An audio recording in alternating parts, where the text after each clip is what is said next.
E aí galera, beleza? Vamos lá para a segunda parte do nosso vídeo aí, né? Falando sobre a ligação da insulina, tá certo? Hormônio do crescimento e o câncer, né? E assim, diversas outras doenças, tá? Eu não vou focar somente na questão do câncer, mas é o que mais faz parte aí, tá certo? No vídeo No vídeo onde eu falo sobre os rins, rolou alguns questionamentos, né? Sobre. Porque o pessoal tem a dúvida, né? Se o diabético tipo 2 responder. É porque eu. Bom, eu tô gravando com o celular, não vai dar pra me pegar o nome da pessoa, mas ela vai saber diretamente que eu tô falando com ela. E pra quem restou essa dúvida.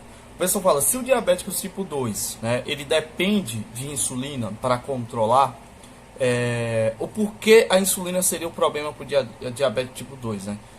Que é, infelizmente, o que os médicos acabam não explicando. Eu tenho até no meu grupo, mandar um abraço aí pro brother Eider, e a gente conversou bastante hoje sobre alimentação. Queria eu poder expor tudo que eu sei para vocês, responder a cada um, as pessoas que me acompanham em outras redes, mas não dá para fazer, sabe? A gente só consegue exercitar isso de fato, assim, eu só consigo dentro do grupo de WhatsApp. Então, o máximo que eu posso fazer é vídeos, tá? Eu não consigo de outra forma passar esse assunto e até responder todo mundo, porque eu sei que cada um tem uma dúvida pontual. Então, mas o grupo ajuda a me exercitar e a focar no que eu vou falar. E ele está cursando, né, na área de medicina, né, e ele me falou, né, que tipo que eles não têm essa aula lá dentro, né. Então, para você ter uma noção, e é porque eu sou mais inteligente que todo mundo, não, mas porque assim, o que é que acontece? Então, o que é que acontece nessa questão aí? Que é o seguinte, vamos dar um exemplo. Eu tenho esse livro aqui, do Gary Taubes, é um cara muito conhecido, né, como um pesquisador científico na área de alimentação. Tipo assim, é um dos caras... Atualmente eu acredito ele ser o mais respeitado, tá certo? Como jornalista na área. E um exemplo, esse livro dele aqui, né, é um best-seller como outro, o Porquê Engordamos. Eu quero gerar um conteúdo, eu vou adquirir esse. Eu conheço, eu li o livro, o Porquê Engordamos, mas eu não tenho ele em mídia física. Eu quero comprar para gerar um conteúdo dele também. E todos os livros são best-seller, mas tipo assim, best-seller é 500 mil cópias, 1 milhão, sabe? Por mais que seja bem vendido, imagine. O número de pessoas que saem de faculdade e escola é muito superior a 1 milhão, entendeu? De pessoas que compram um livro. Então, você vê quantas poucas pessoas são informadas. E, geralmente quem compra esses livros aqui é quem se interessa pela área, entendeu? Por causa da linguagem, que é um pouco mais complicada. Você precisa de mais tempo, de uma pesquisa, né, mais específica e focar. Porque isso aqui não é receitinha, não é ensinando como comer, sabe? Não é coisinha mágica. Isso aqui é estudo de fato, estudo científico. Então, assim, eu até compreendo porque as pessoas que estão fazendo nutrição, tem uma amiga que faz nutrição, né? A Sandra também, várias, mas atualmente quem tá fazendo e em algumas matérias ela sempre vem conversar comigo, perguntar alguma coisa, é que eles não recebem essa informação assim, sabe? É muita coisa desatualizada, eu vejo que eles recebem lá coisas desatualizadas, coisas que, sabe, a própria junta médica já abandonou tal conceito, mas ainda tá lá, atrasado. Por quê? O que eles têm que passar é remédio. Eu digo, cara, que tipo assim, 70% das doenças poderiam ser evitadas, principalmente o câncer, só com alimentação. Então, cara, eu não acredito em coisas mágicas, tá? Eu sei que o pessoal fica recomendando algumas coisas aí, gente. Cada caso é um caso bem particular, mas no geral, o preferível é evitar o câncer, certo? Na hora, meu amigo, que você já tá com o problema, você tem que correr atrás do tratamento mais rápido, tá certo? Então, tipo, agora não adianta receita mágica. Nem antes nem depois. O correto é você mudar a sua alimentação, se nutrir corretamente. Tá certo? Então, tem muitas dúvidas que eu gostaria de tirar, mas fica um pouco difícil. Então, acompanhe os vídeos na íntegra, todos os vídeos que eu já postei sobre alimentação, para vocês, né, entenderem uma série de coisas. Então, no processo da insulina, o que se dá? Por que o diabetes tem insulina? O processo funciona da seguinte maneira. Você passa a consumir bastante carboidrato, desde a mais tenra idade, certo? Seu corpo começa a liberar mais insulina para conter essa quantidade de glicose na sua corrente sanguínea. É um processo natural, normal, beleza. Só que você passa a comer muito carboidrato de acordo com você vai crescendo, muito. E aí o pâncreas libera mais e mais insulina. Vai chegar um momento que o corpo, tá? Ele vai impedir essa ação da insulina. Por quê? Porque a insulina começa a agir de forma muito agressiva para diminuir a glicose, ao ponto de você ter hipoglicemia, né?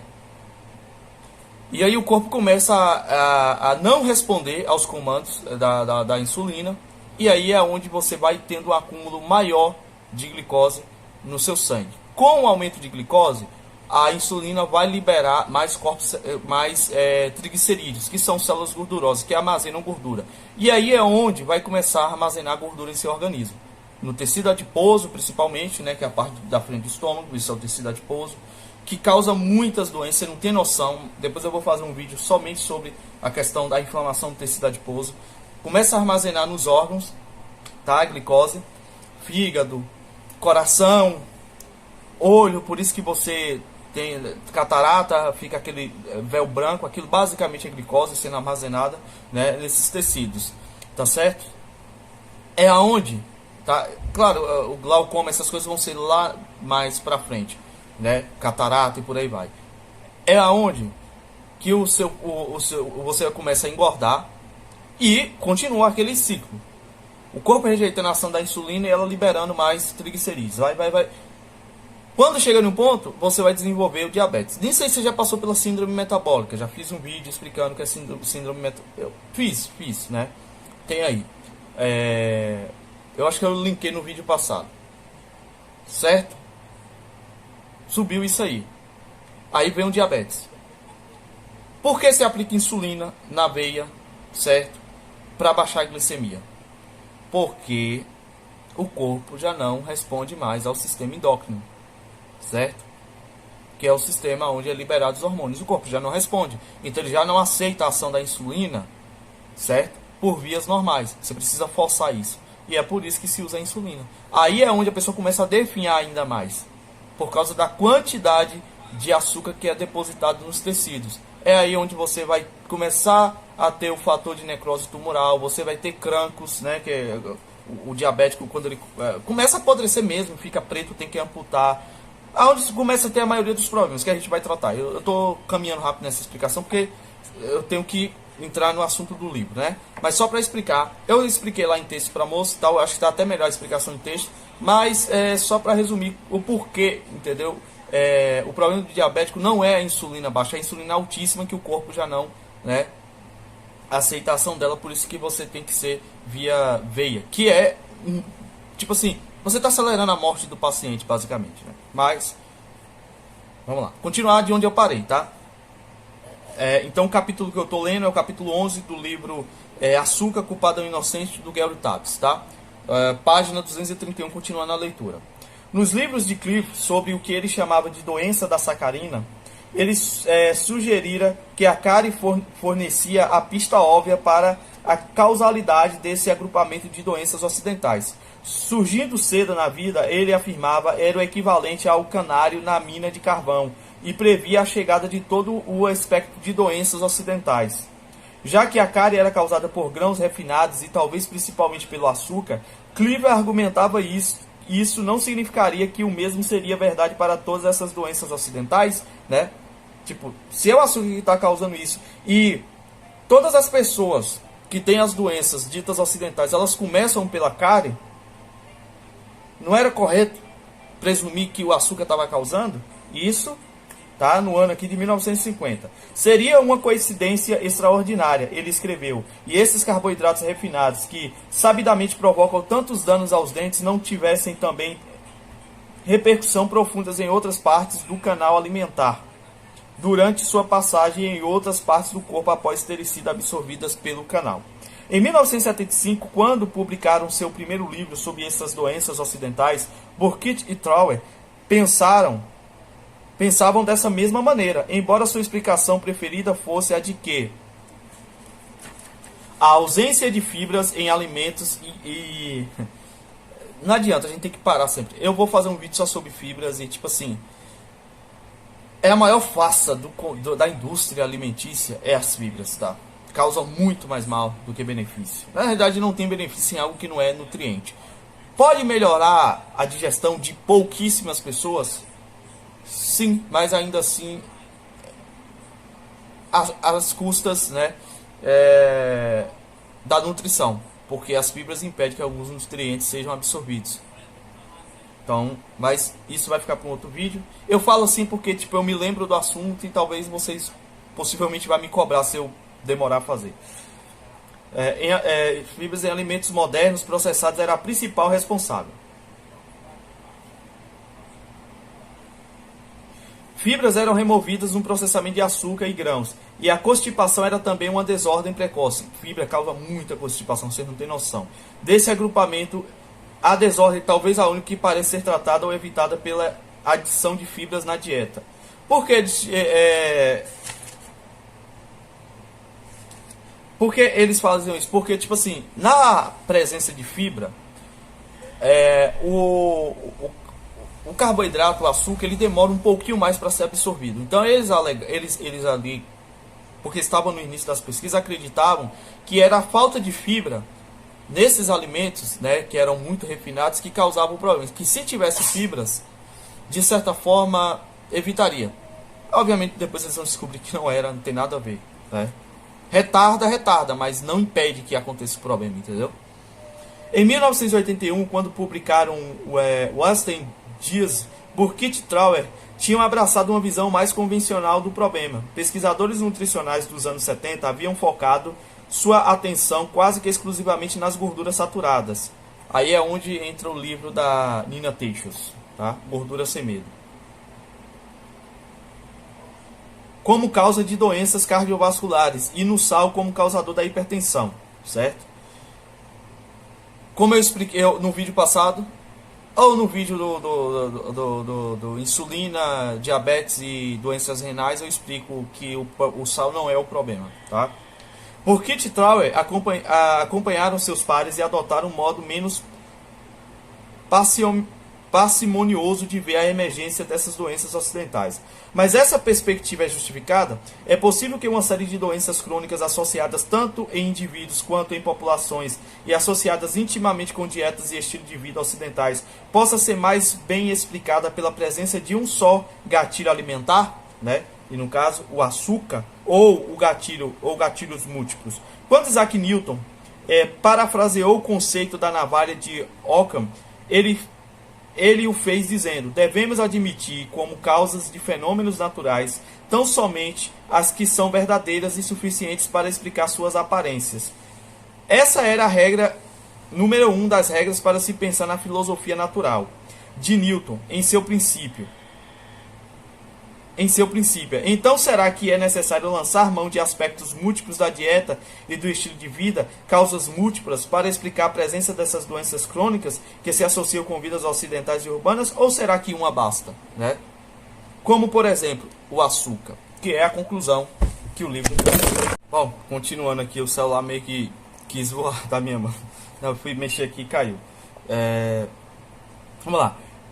Considerem, por exemplo, a relação entre a obesidade, diabetes, doença cardiovascular e gota. As últimas três são associadas com a obesidade, e o pensamento convencional é que são causadas causadas ou exacerbadas pelo acúmulo de excesso de gordura, né? A obesidade. Todas as quatro se apresentam juntas em populações e em indivíduos. Todas também são associadas com hipertensão e consideradas por médicos como sendo doenças hipertensivas, o que significa que a pressão sanguínea tende a ser patologicamente elevada em todas elas. Isso significa que todas essas doenças são provavelmente causadas pelo mesmo gatilho alimentar ou de estilo de vida, seja qual for, mas nos anos 80 não era mais assim que elas eram vistas, por causa da ideia da dieta coração, que dizia que a gordura era o grande mal, né? Palhaçada. O exemplo mais, e eu falo muito sobre isso nos vídeos passados, o exemplo mais bem documentado do processo de agrupamento dessas doenças e de como elas aparecem juntas com a população após o processo de ocidentalização calha de ser encontrado em estudos de uma ilha na nação do Pacífico Sul conhecido como Tokelau, que agora tem mais alta prevalência de diabetes de que qualquer nação no mundo. Não confundir com qualquer população como os PIMA. Em 2014, quase 38% dos toquelauenses haviam sido diagnosticados com diabetes. Mais de 2/3 eram obesos. Aqui temos uma fotografia epidemiológica de como a vida mudou com a ocidentalização, sem precedentes, dos anais das pesquisas anais da pesquisa nutricional. Tokelau é um protetorado da Nova Zelândia, um aglomerado de 3 atóis. Nos anos 60, enquanto a população de Tokelau crescia quase 2.000 ilhéus, o governo da Nova Zelândia instituiu um programa de migração voluntária para a Nova Zelândia continental. Em 1968, epidemiologistas conduzidos por Ian Prior, da Wellington School of Medicine, lançaram o Tokelau Island Migrant Study, para documentar o TIMS, para documentar a dieta e a saúde de cada indivíduo tokelauense que imigrava, seguindo-os durante o período relevante da transição e estilo de vida mais ocidentalizados e urbanizados, e também a dieta e a saúde de todos os que ficavam para trás nos atóis. Então veja que isso aqui são estudos de um critério e um rigor muito grande, tá? Os caras pesquisavam populações inteiras. Então, se essas coisas estão acontecendo hoje, quem está por trás disso é muito maquiavélico, porque eles sabiam exatamente que a população iria adoecer se eles permitissem que esse estilo de alimentação que tomou os Estados Unidos chegasse ao mundo. Aqui, vamos lá. Até meados dos anos 60, à medida que o TIMS era instaurado, os tokelauenses haviam substituído a base de uma dieta de coco, peixe e porco, que se alimentava de coco e peixe, galinhas, um melão rico em amido chamado fruta-pão, aqui no Nordeste tem, e outro tubérculo rico em amido conhecido como pulaca. Veja bem, essa era a dieta deles. Então você vê, tinha uma prevalência muito grande em proteína e gordura animal, porque a base era peixe e porco, e aí tinha essas raízes aqui como complemento. A dieta tinha uma das concentrações de gordura mais altas do mundo na época. Mais de 50% das calorias consumidas vinham da gordura, a maioria gordura saturada de coco. Em 1968, os ilhéus já estavam consumindo um tanto de açúcar e farinha branca entregue pelos ocasionais barcos mercantes, mas ainda pouco para os padrões ocidentais, 2% de suas calorias totais, o que chega a uma média anual de menos de 4 kg de açúcar por habitante. Era bem pouco, né? Veja bem, mas esse número vai aumentar e aí a gente vai enxergar o problema. Os registros médicos dos ilhéus na época documentavam surtos de catapora, sarampo, casos ocasionais de lepra, doenças de pele e asma. E alguns tinham gota. Sim, tem uma relação dessas doenças com o açúcar. Incrivelmente, é bizarro, mas é incrível. 3% dos homens e quase 9% das mulheres adultas eram diabéticas. Bem pouco ainda, né? A mudança para o padrão da dieta mais ocidentalizada ocorreu gradualmente nos atóis e então se acelerou no final da década de 70. Com a adoção da economia em moeda corrente e o estabelecimento de armazéns na ilha, em 1982, na última avaliação do TIMS, o consumo de coco havia caído. Veja bem, olha as mudanças ocorrendo.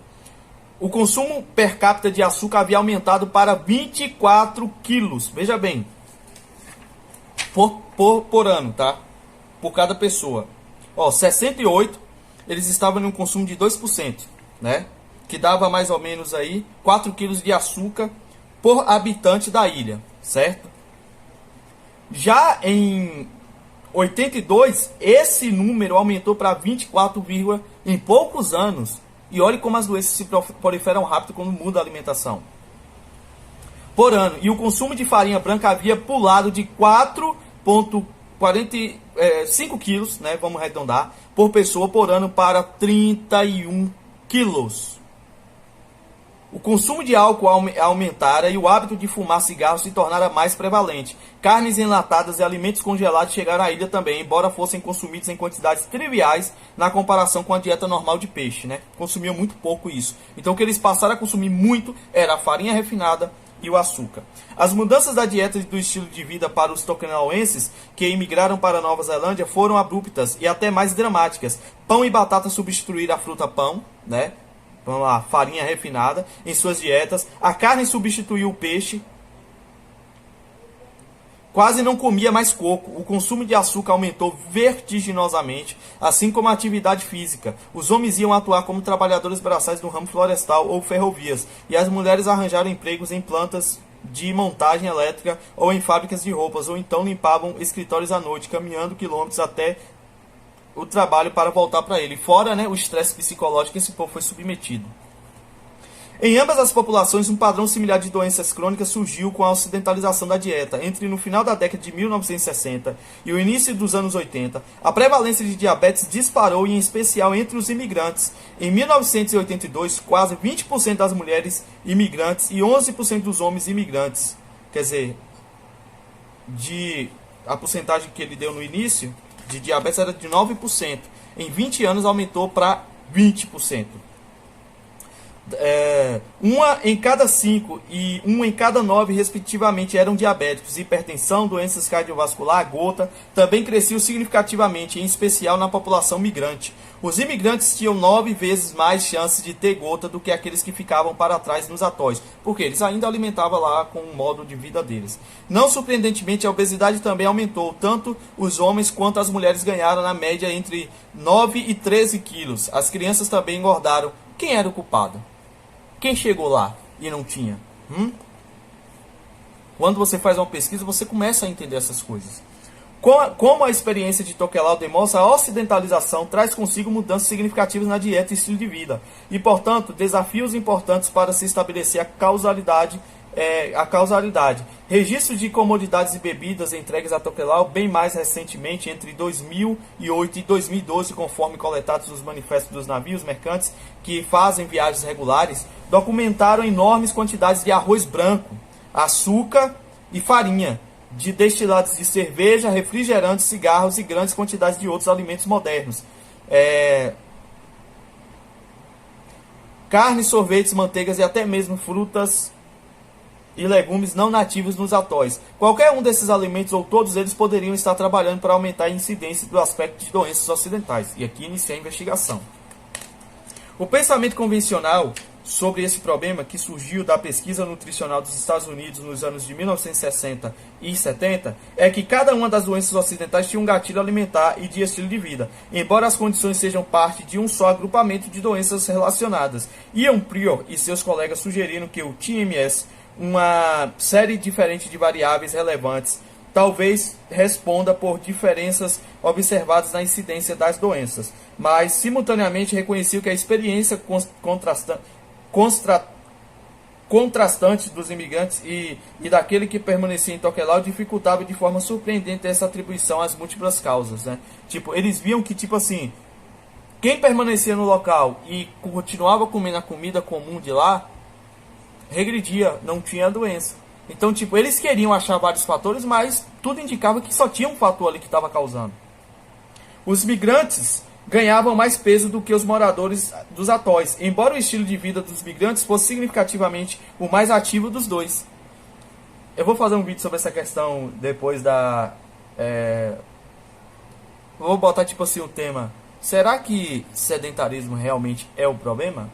Eu tenho as provas que não. Não estou dizendo para ser sedentário, pelo amor de Deus, não me interprete mal, mas tipo, não é o problema, tá? Isso aí, essa questão do sedentário, eu vou entrar muito, se eu for fazer vídeo com o outro livro, eu vou entrar muito que a questão do sedentarismo foi utilizado largamente pela medicina para tirar a culpa do açúcar e pôr a culpa na gordura. Entendeu? Eles usaram muito a ideia de, é o sedentarismo. Por isso que na tradição, pratica exercícios físicos. A depender do exercício, tu vai morrer até mais rápido. Mas isso aí é meio polêmico, é uma outra questão. Embora os migrantes manifestassem evidências crescentes de doenças cardiovasculares, migrantes são aqueles que saíram de Tokelau para o estilo de vida, né, para outro local. Dietas continham significativamente... veja bem, embora os migrantes se manifestassem os migrantes manifestassem evidências crescentes de doenças cardiovasculares, suas dietas continham significativamente menos gordura saturada do que os que estivessem ingerida em Tokelau. Quer dizer, os caras passaram a comer menos gordura e passaram a adoecer mais, que é a situação da população atual. A gordura faz mal. O povo não come gordura, cara. É incrível que o povo não come gordura. E ainda quando vai comer carne, pega a mais magra que tem no mercado, né? Prior e seus colegas sugeriam que o excesso de peso, comer demais, eles sempre vão dizer sedentarismo, era pelo menos parcialmente responsável pelo aumento da hipertensão. Sim, óbvio, mas não é o fator principal. Ela começa bem antes. Gota, diabetes e doenças cardiovasculares entre os migrantes. E porque os migrantes pareciam ingerir mais sal. Isso também podia explicar o aumento na prevalência da hipertensão. Como também poderia fazê-lo o estresse de se adaptar a uma nova cultura. Os migrantes comiam mais carne vermelha do que os moradores dos atóis, o que podia explicar porque tantos deles desenvolviam gota. O aumento na asma na Nova Zelândia continental pode ser explicado pela presença de alérgenos que não estavam presentes nos atóis. É um livro investigativo. Quando ele fala de carne aqui, ele não está condenando nem nada. Ele está transcrevendo o que eles pensavam na época, entendeu? Tipo, será que é a carne vermelha? Eles passaram a comer mais carne. Depois eles vão descobrir que não foi, tá? Só que aí, tipo, no mínimo, para você conseguir linkar todos esses estudos, são 3 livros, no mínimo. Tudo isso faz sentido, e é mais ou menos como ainda pensamos sobre essas doenças hoje. Mas estou escrevendo sobre o açúcar por uma boa razão, porque a análise lógica de Burkitt sobre a causalidade é correta. A hipótese mais simples, como encapsulada na navalha de Ockham, é sempre a mais provável. Pode acabar não se revelando a correta. O perpetrador do primeiro de uma série de crimes aparentemente relacionados em uma comunidade não é necessariamente responsável por todos eles, mas a hipótese mais provável é de que ele ou ela seja responsável, e o que deveria ser considerado e talvez descartado antes de suspeitar de múltiplos perpetradores ou hipóteses. Como o tipo de indício observacional com as quais os pesquisadores lidam é incapaz de estabelecer, para além das dúvidas razoáveis, que o açúcar ou qualquer outro suspeito alimentar, aliás, é o fator nas dietas e no estilo de vida ocidental que dispara e o já mencionado agrupamento de doenças crônicas. O melhor que podemos fazer é nos perguntar se isso é uma possibilidade provável e, nesse caso, se é, de fato, a mais provável, né? Ter o açúcar como gatilho principal nisso tudo aí. O que torna o açúcar o candidato principal de longe, e é o que deveria tê-lo feito quando Prior e seus colegas tentavam entender o que estavam observando no TIMS, são as revelações sobre a síndrome metabólica. Ele vai falar alguma coisa que talvez fale, né? Aí talvez eu nem precise fazer outro vídeo sobre, mas vamos lá. E a resistência insulínica. Essas mudanças mudaram o paradigma obesidade, diabetes, doença cardiovascular do pensamento convencional nos anos 70. A obesidade é causada pelo excesso na ingestão de alimentos. A diabetes é causada pela obesidade. E a doença cardiovascular é causada por uma combinação dos dois. Mas a gordura saturada em nossas dietas, né? Eles diziam ali nos anos 70, isso era bem conhecido. Para a perspectiva atual, de acordo com a qual a síndrome metabólica é o fator crucial na obesidade, nas doenças cardiovasculares e na diabetes. O fato de que muitas das doenças ocidentais da lista de Burkitt e Trauer, essas desordens crônicas que se associam com dietas e estilo de vida ocidentais, também serem doenças que se associam com obesidade e diabetes, coloca o foco, por sua vez, na resistência insulínica e na síndrome metabólica como mecanismo, ou pelo menos como um precursor crucial. E se a resistência insulínica e a síndrome metabólica são, em última análise, causadas pelos açúcares que consumimos, então também o são até certo ponto. Todas essas outras doenças, certo? Cara, tipo assim, se a resistência insulínica e a síndrome metabólica, que dão origem às doenças cardiovasculares, à obesidade e a todas as outras, são causadas pelo açúcar, é muito mais do que lógico o açúcar ser o causador de tudo. Mas eles tentavam ficar separando. Não, sim, isso aqui o açúcar causou. Mas eu acho que essa gordura no coração foi a gordura que vocês consumiram. Mas óbvio que tinha um interesse comercial por trás para culpar as gorduras, entendeu? Tinha. Tá ali no livro. Não tem como eu ler todo, né? Mas eu estou indicando os livros para vocês, caso vocês queiram se aprofundar. Essas informações que eu estou dando já é o suficiente para você mudar a sua alimentação e o paradigma dela, né? Obviamente que é. Vamos lá. Nos últimos 50 anos, como o caso de Tokelau ilustra, nutricionistas e pesquisadores de doenças cardiovasculares partiram do pressuposto de que comer sal demais causa hipertensão, que pode ser definido como níveis de pressão sanguínea altos, crônicos e patológicos. O fato de que a hipertensão é um dos 5 critérios que um médico usa para diagnosticar síndrome metabólica tornaria óbvio que seja provavelmente causada pelo mesmo gatilho, o consumo de açúcar, né? Alimentar ou de outro tipo, que os outros males. Em outras palavras, se sua pressão sanguínea é elevada, é sinal de que você é insulinoresistente e tem síndrome metabólica. Também significa que você provavelmente tem sobrepeso, ou pelo menos está se tornando mais gordo, e que os seus triglicerídeos, a explicação que eu dei anteriormente no vídeo passado, são elevados, que você é intolerante à glicose e que seu colesterol HDL é baixo. Esses fatores andam todos de mão dadas e são provavelmente causados pela mesma coisa. Pela lógica da navalha de Ockham e de Burkitt, se o açúcar causa resistência insulínica e eleva os triglicerídeos e nos deixa mais gordos, então, muito provavelmente, também provoca hipertensão. Se não diretamente, pelo menos indiretamente por meio de seus efeitos na resistência insulínica e no peso. O açúcar é o culpado. Então, eis a hipótese. Se essas doenças acidentais estão associadas à obesidade, à diabetes, à resistência insulínica e à síndrome metabólica, que é o caso de muitas delas, então seja lá o que for que cause resistência insulínica e síndrome metabólica, é provavelmente o gatilho alimentar dessas doenças, ou pelo menos um fator-chave no caminho causal. Como há bastante razão para se acreditar que os açúcares, sacarose, xarope de milho, rico em frutose, em especial as combinações quase meio a meio da glicose e frutose, gatilho alimentar da resistência insulínica e da síndrome metabólica. Então, é muito provável que elas sejam a causa primária para todas as doenças ocidentais, incluindo, como discutiremos, câncer e mal de Alzheimer. Vejam só, sem tais açúcares na dieta, essas doenças crônicas seriam relativamente raras, senão em alguns casos virtualmente não existentes, como é o caso dos Maasais e dos Inuits, que eu fiz um vídeo sobre eles, tá? E eu acho que eu falei no vídeo passado. É muita coisa na cabeça para lembrar. Então, galera, eu vou encerrar esse vídeo por aqui, tá? Porque eu vou ter que sair. E dava para ler mais, mas eu vou fazer uma terceira. Deixa eu ver se eu não vou conseguir terminar na terceira parte. Talvez tenha mais.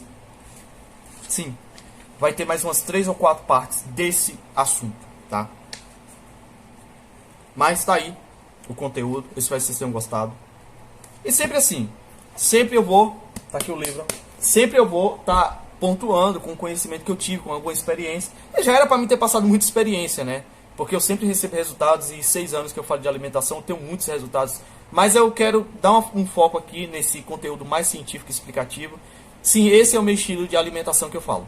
Não é tipo, toma um chá mágico, né? Toma aqui gota de não sei o que lá com não sei o que. Não. Eu não estou dizendo que não funciona, gente. Não é isso. Mas se tem uma coisa eficaz é você nutrir o seu organismo, tá? E a gente vai entrar nessas questões alimentares explicando o que comer, o que não comer. Você já sabe mais ou menos como é que eu me alimento. Eu dou muita ênfase e prioridade às gorduras e proteína animal. Tá certo? Mas, tipo assim, uma recomendação rápida, se você estiver com pressa, low carb, tá? Vá Tem o Rodrigo Polesso, eu tô até querendo comprar o livro do Rodrigo Polesso, deve ser um livro muito bom, eu sigo ele bastante, lá do Tribo Forte, entendeu? Ele sempre faz podcast com o Dr. Souto. Eu tô querendo comprar o livro dele, né? Futuramente, eu posso pintar uma grana aí, sobrando eu vou comprar já, porque ele já lançou o livro dele. E eu tava até ansioso, porque eu acompanho ele há bastante tempo, entendeu? Então, é na minha mesma linha, assim. Pesquisar, investigar e saber o que está acontecendo aí no mundo da alimentação. Bom, é isso aí, galera. Agradeço vocês que estão acompanhando, estão dando feedback, estão gostando do conteúdo, do assunto, tá certo? E é isso aí. Quem quiser me ajudar no meu projeto, vai ter o link fixado aí, né, para entrar em contato e para mandar ajudas. Valeu e até o próximo vídeo, né? Deixe suas perguntas aí, alguma sugestão. Nos próximos vídeos eu vou respondendo algumas perguntas que eu achar interessante e forem feitas, eu respondo nos vídeos, né? Vou tentar anotar tudo bonitinho e responder nos vídeos, né? Para não sair do assunto. Eu quero focar nesse assunto por enquanto. Então, valeu e até o